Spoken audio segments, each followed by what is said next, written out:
নারায়ণগঞ্জের রূপগঞ্জে পারিবারিক কলহের জেরে স্বামীকে কুপিয়ে জখম করেছে যুব মহিলা দলের নেত্রী ও তার স্বজনেরা। বুধবার উপজেলার রূপগঞ্জ সদর ইউনিয়নের বাড়িয়াছনি এলাকায় এ ঘটনা ঘটে। রূপগঞ্জ থানার ভারপ্রাপ্ত কর্মকর্তা সবজেল হোসেন জানান, তুচ্ছ বিষয় নিয়ে স্বামী শরীফ প্রধানের সঙ্গে বাকবিতণ্ডা হয় রূপগঞ্জ ইউনিয়ন যুব মহিলা দলের সাধারণ সম্পাদক মাসুমা আক্তারের। এ সময় শরীফ তার স্ত্রীকে চর দিলে ক্ষিপ্ত হন মাসুমা।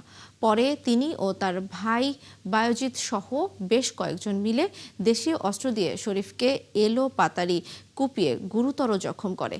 এ সময় আশেপাশের মানুষ তাকে উদ্ধার করে ঢাকা মেডিকেল কলেজ হাসপাতালে পাঠায়। এ ঘটনায় লিখিত অভিযোগ পাওয়ার পর অভিযুক্তদের গ্রেপ্তারের চেষ্টা করছে পুলিশ।